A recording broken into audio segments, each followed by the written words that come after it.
and welcome to lesson 6-2, estimating decimal quotient. So today we're going to be estimating our decimals, which means we're going to try to pull out as many of the decimals as possible and work with whole numbers.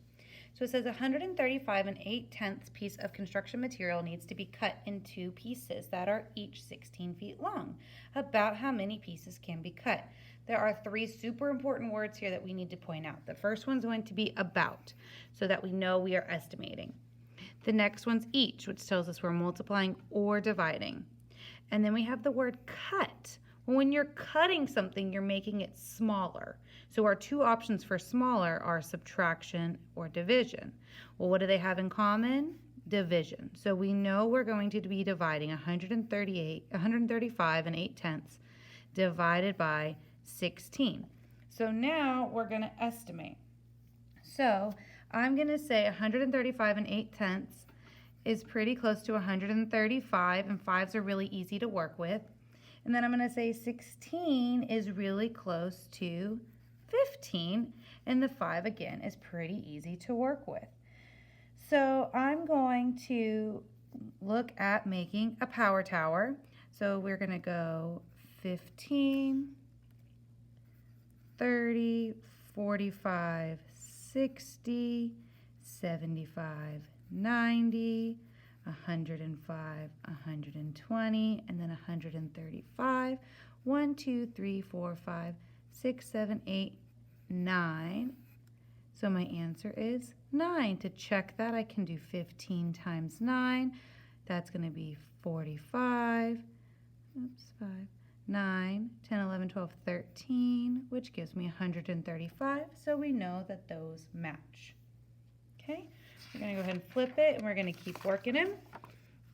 So anytime that we're estimating, remember we can use rounding or compatible numbers. Compatible numbers are those numbers that fit really well together. Things that go with like 5s or 2s or things like that. Things that just make your life a little bit easier to do inside your head. Rounding takes a little bit more effort, but it's completely and totally possible. So we are going to do the number 1, 42 divided by 2 and 8/10. So we're going to keep 42 the same, and we're going to divide that by 3.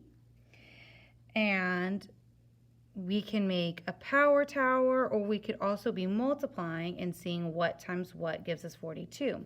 Well, automatically, I know that 10 times 3 is 30. So if 10 times 3 is 30, I'm going to start with 30 at the 10 mark. I'm actually going to move this over up by this question. 30, which is at my 10 mark, and then I'm going to keep going up from there. So then I have 33, 36, 39, 42. That's 10, 11, 12, 13, 14.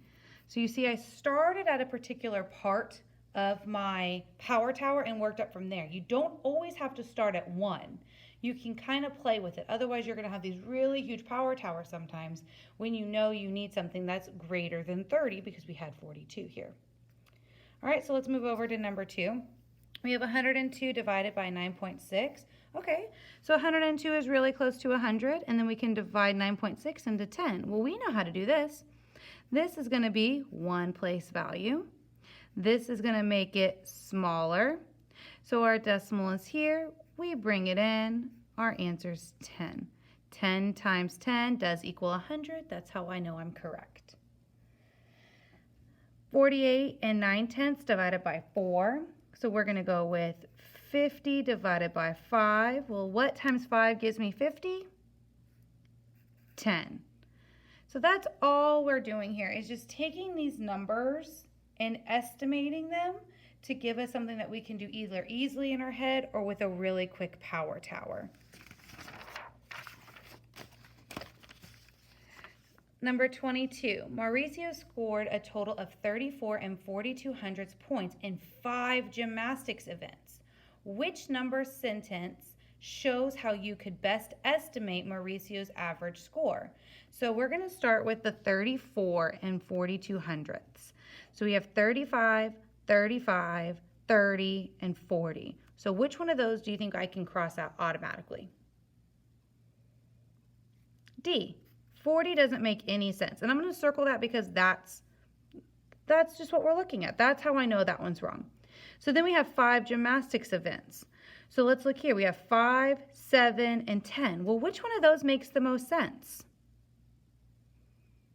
Well, it makes the most sense to leave it as a 5 because 5 works really well with 35. So our answer is going to be A. All right, go do your Savas quiz.